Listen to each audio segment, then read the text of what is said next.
It's 1980, and a young entrepreneur is stepping into the lobby of a large, unassuming West London townhouse. In those days, there were no rock and roll studios where bands could just play all night and sleep all day. So we set up a studio in London called the Townhouse, and the Townhouse had this incredible drum room made of stone. Richard Branson has rocked up to his new Virgin Records studio to check in on a session.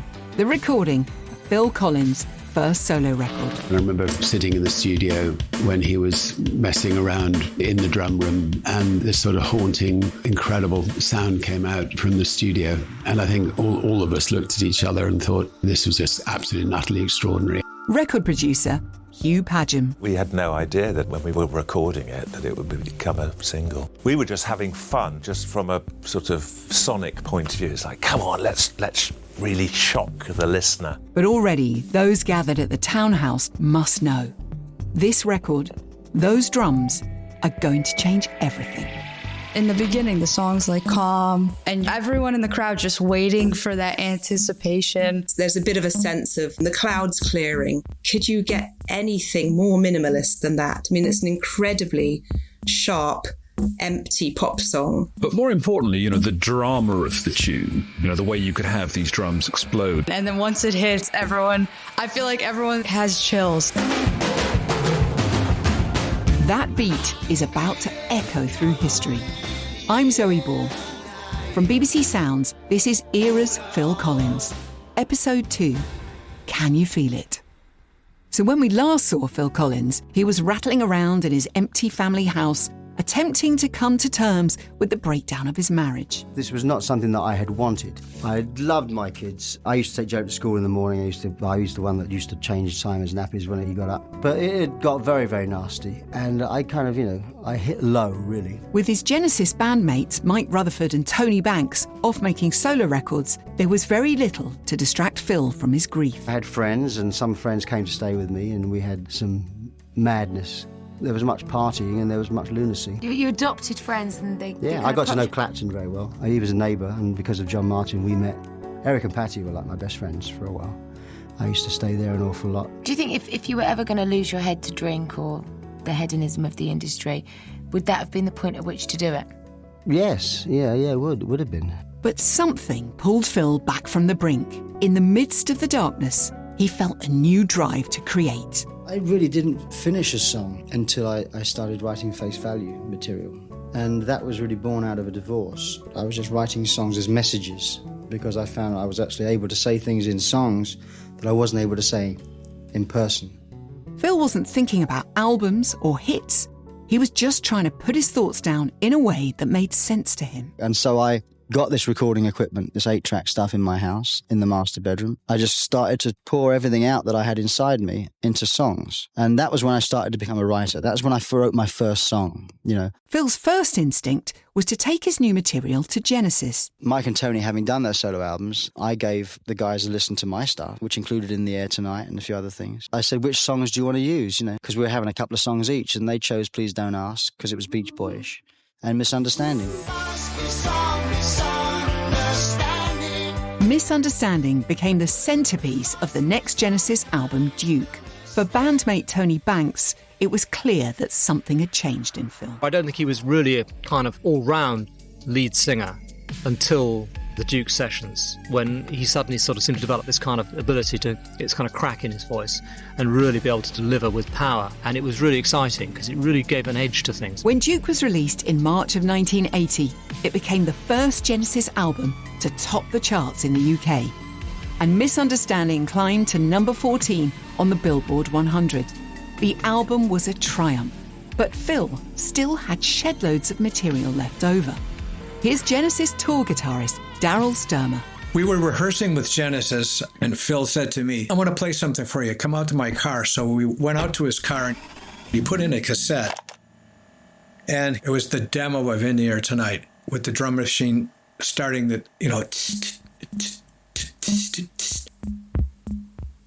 and then all of a sudden, this song comes in with these chords. And when I heard that for the first time, I thought, wow, I didn't know he was a songwriter. I didn't know he could write, that he wrote a song all by himself at that point, because he hadn't, as far as I knew. And I thought, what a great song. And he said to me, he says, I'm thinking about doing a solo album, and I would love to use you on that. It was around this time that he decided to reach out to record producer Hugh Padgham, who he'd first met a year earlier. I was engineering Peter Gabriel's third solo album. Peter invited Phil to come down to the sessions to play drums on, I think, 3 songs. We sort of immediately hit it off, not least because we had a very live studio at the Townhouse, and we had a sort of reverse talkback microphone. So I would press a button and I could hear what he was saying in the studio. And this was quite a novel thing. And this reverse talkback had a very heavy compressor on it. And Phil was tuning his drums up and I wanted to talk to him. And I pressed this button and out of the speakers came this most enormous sound. And everyone went, oh my God, that sounds incredible. We had the thing called a noise gate on each channel. So when Phil played the drum, it was like bang. It was like big sound, and then we could just get it to cut off immediately. Peter Gabriel. I was totally stunned by this sound, and I just knew that there was something extraordinary in it. I got very excited about it, then Phil did too. And I had him play a much simpler part in order that you could really feel and hear the gate closing on the reverb. So it would sort of suck the sound in a really unusual way. On the song Intruder, Peter Gabriel, Phil Collins and Hugh Padgham created the explosive drum sound that would change music in the 1980s. This was the template for In the Air Tonight, and it left both Phil and Hugh desperate to go further. Phone call comes like, Phil's going to make a solo album. Would you like to make it with him? Of course. And I remember very well going down to Phil's house, and that's when I first heard his demos, and they were just not suitable for Genesis. They weren't Genesis songs. These songs were spacious, sombre and sensitive. And, a tad surprisingly for a man who'd made his name beating the hell out of a drum kit, they depended heavily on a drum machine. As a songwriter, I find drum machines indispensable because it opens up the writing. If you haven't got a drum machine, I tend to fill in the bits where the rhythm is, whereas if you've got a rhythm there with a drum machine, you tend to leave the space. In that space, Phil felt free to explore the darker regions of his subconscious. Nowhere more so than on In the Air Tonight. It's an angry, bitter song. I mean, if you told me you were drowning, I would not lend a hand, probably. It's pretty obvious. I think it's just interesting. I mean, most of the lyrics are improvised. The lyric, I sing lots of times. I just sing. Very rarely do I say, now, what am I going to write about? I just sing, and then I will write down what I've sung. When Hugh Padgham first heard these strange, almost stream of consciousness recordings, he was immediately taken with them. It was very exciting, and the demos were so good that we used some of the parts of the demos on the main record as well. The idea was to preserve the atmosphere of Phil's home recordings, which would serve as the foundation for the album. My premise for that album, when it came to the overdubbing on top of the demos, was who do I want to get on this album? I want to get my heroes. So I basically gave Atlantic Records a list of people. There was Arif Mardin, the Earth, Wind and Fire Horns, Eric Clapton, who I'd since got to know by this point, Stephen Bishop, and Darryl was already in Genesis and we were very close, so he was going to play guitar. So I really got my heroes.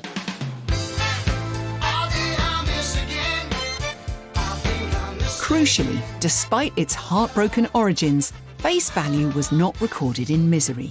By the time he'd reached the studio, Phil had begun to see a light at the end of the tunnel.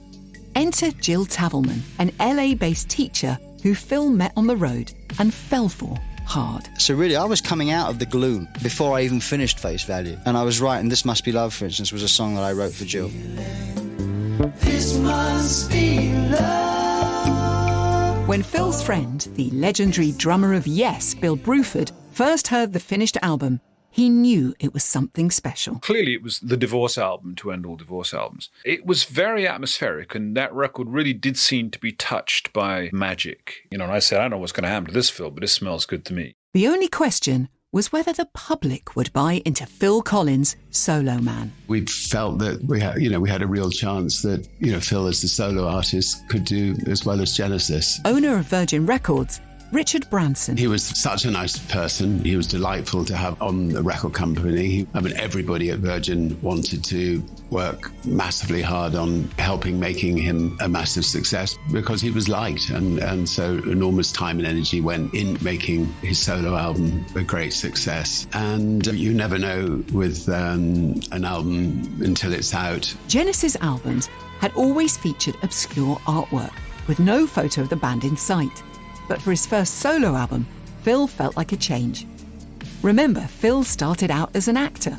He was no stranger to the headshot. The jobs that I got were the knitting patterns and the odd TV play, BBC play. But the thing I never got, which I thought was interesting, was commercials. I never got one commercial audition, which means I didn't have the face that could sell anything, which I thought was really interesting. In later life, I thought, I put my face all over the records now, but I had the face that can't sell anything. When Face Value was released in February of 1981, with a close-up shot of Phil Collins' mug right there on the cover, it disproved that theory, and some.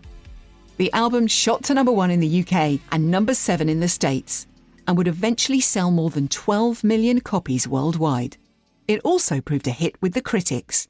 Music writer Kate Mossman. There was a clarity and a precision about Face Value that I think appealed to critics at the time, and they may have been the same critics that weren't that keen on Genesis.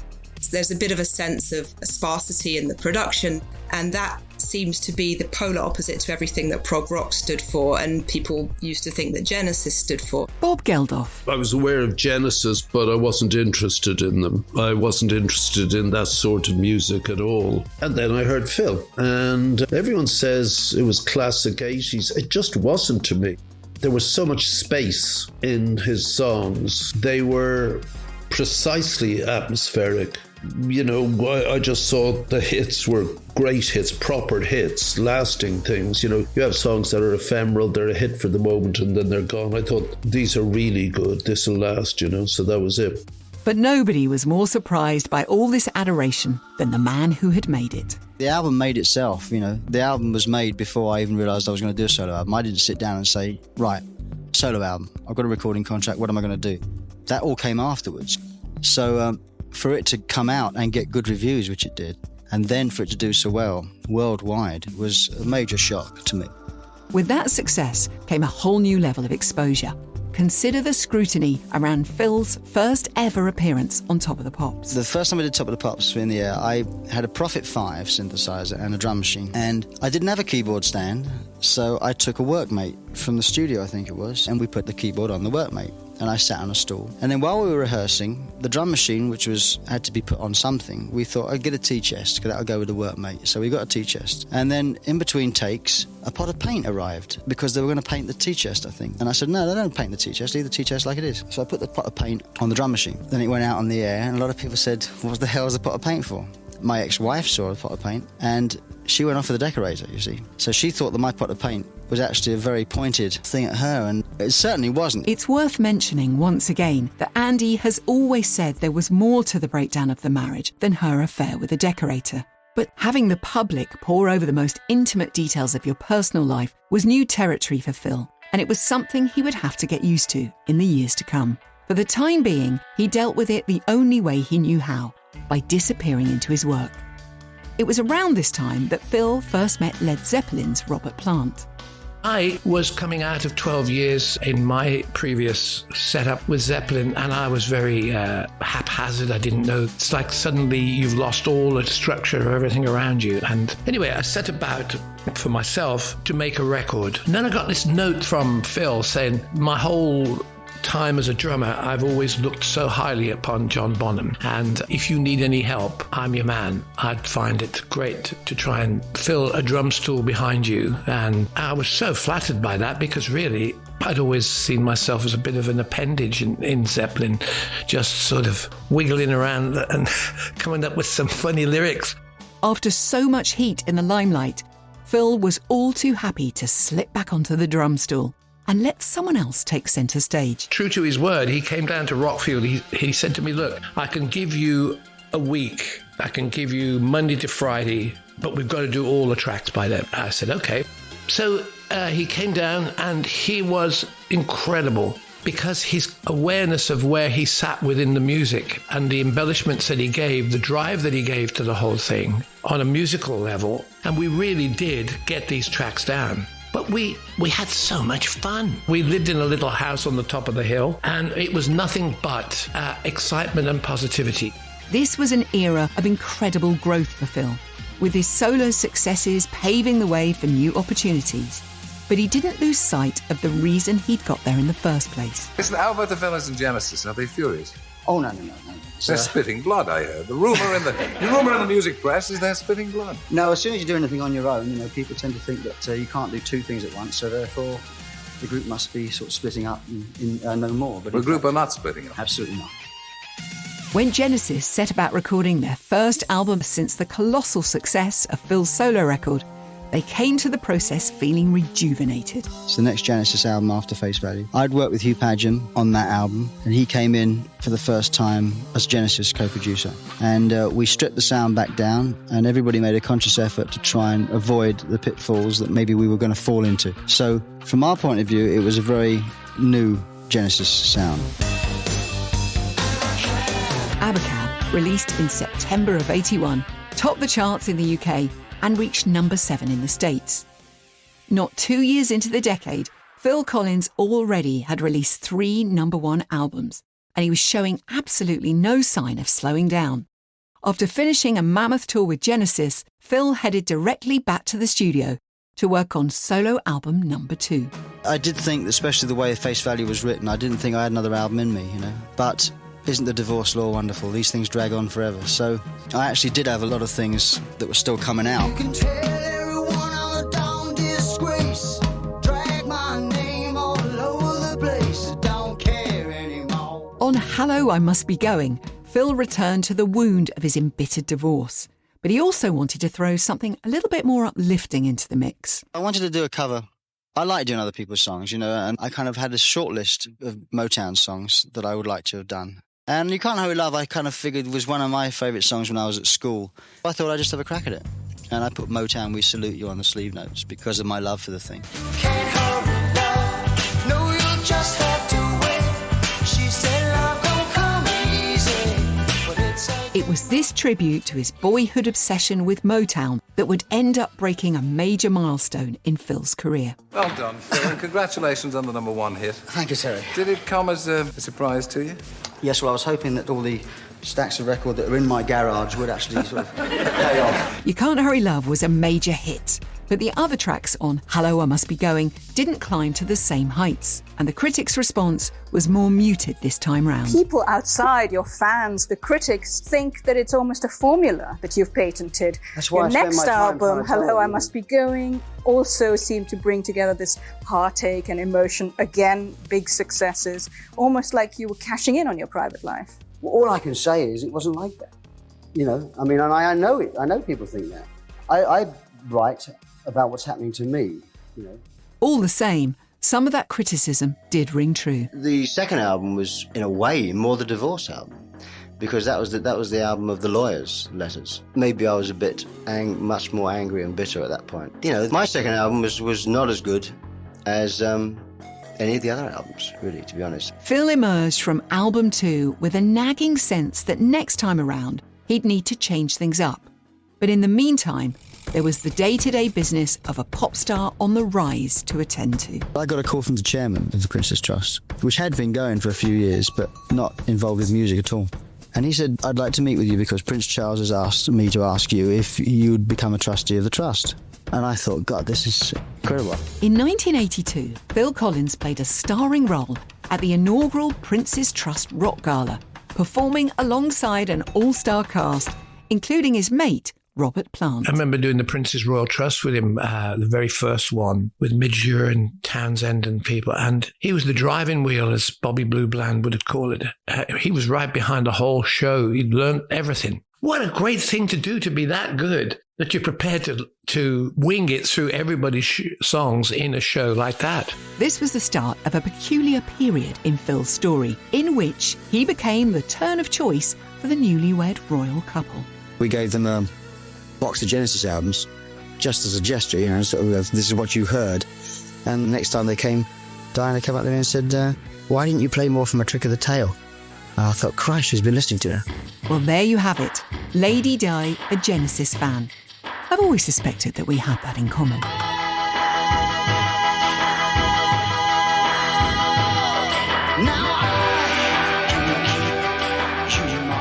In 1983, Genesis returned with their self-titled 12th album and topped the charts once again.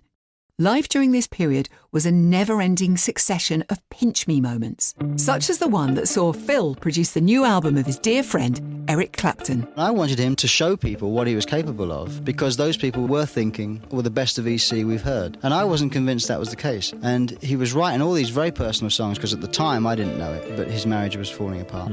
And it was his most personal album yet. Now, if anyone knew how to channel that pain into creativity, it was Phil. Eric was newly sober at the time and freshly committed to his music. Phil and Eric would decamp to Montserrat for the bulk of the recording.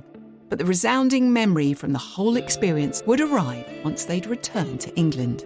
Eric called me one day and he said, I got one more song for the record. I said, well, everyone's gone home.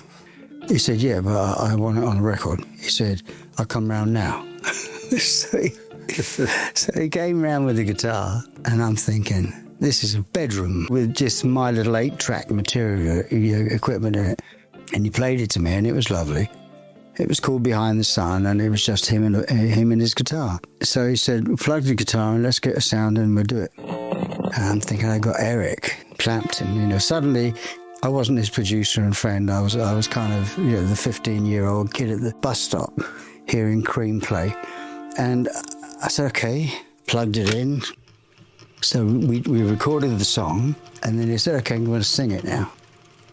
So I'm thinking, God, I haven't even got a good mic here, really. Anyway, he sang it, first take, and he said, that's great. That's what I want. Anyway, so that ended up being the last track of the album.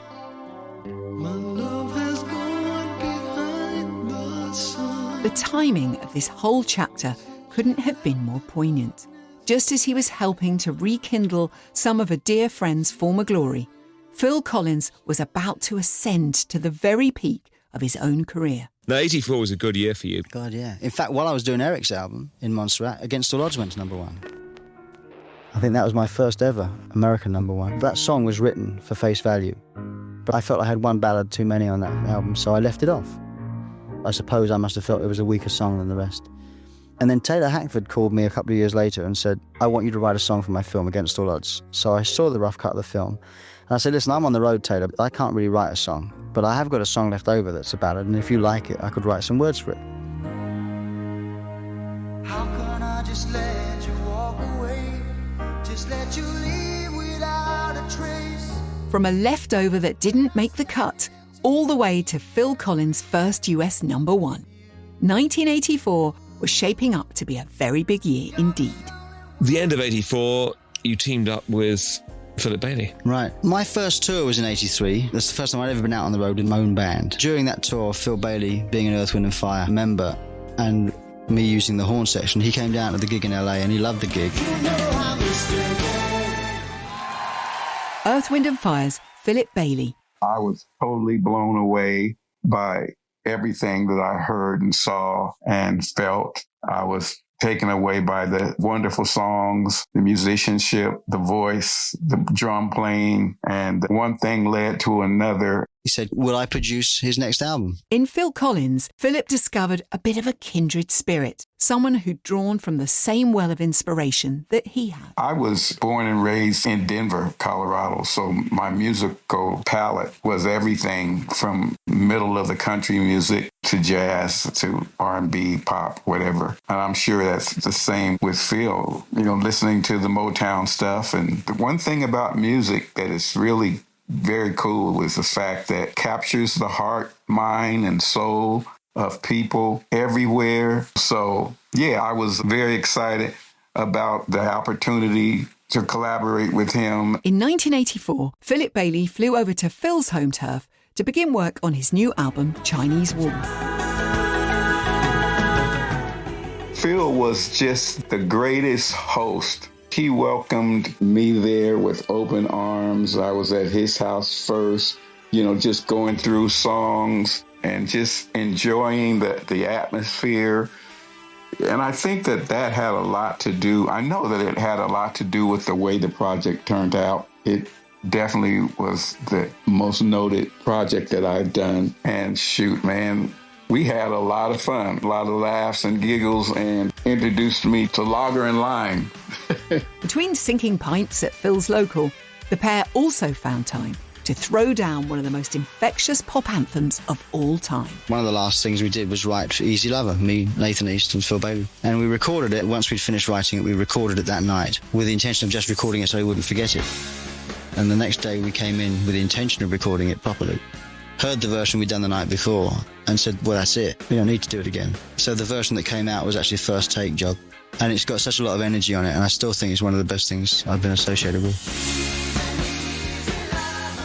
Easy Lover was a global smash hit, topping the charts in the UK and spending 23 weeks on the Billboard Hot 100. You can't predict that kind of thing, and you can't make it up. You could go your whole career and not have one of those. But yeah, it was a fantastic success all over the world. I'm proud of the enormous success and the longevity of the song and the opportunity that I had to spend that real quality time with Phil C. It was very, very special, something that I'll always remember and hold dear in my heart. The back-to-back smash hits of Against All Odds and Easy Lover announced the arrival of a different kind of artist, one who had a lot less to mope about. August 84, also a great month and year for you because that was the month and year you got married. That's right, August 4th. I remember, darling, don't worry.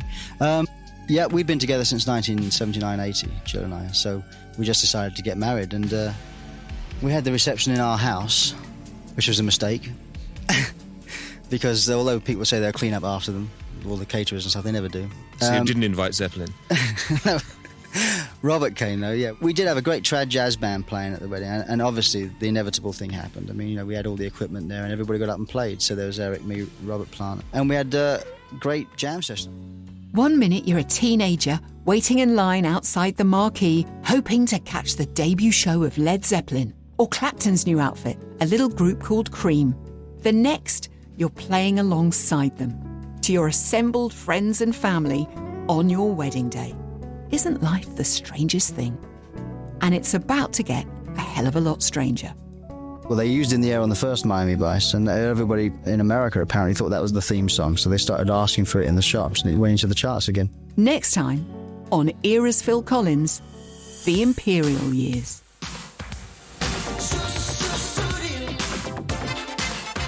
I got this phone call from Geldof, who I'd never met, and he said, hello, Phil. Did you see those things on television last night? So I said, what things? He said, the Michael Burke things about Ethiopia. So I said, no, I didn't. I was working. He said, well, it's terrible, man. We've got to do something about it.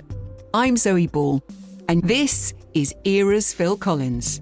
If you're loving this series of eras, there's loads more to enjoy. For more music, archive and interviews from the Beatles, ABBA, Queen and Kylie Minogue, search Eras on BBC Sounds.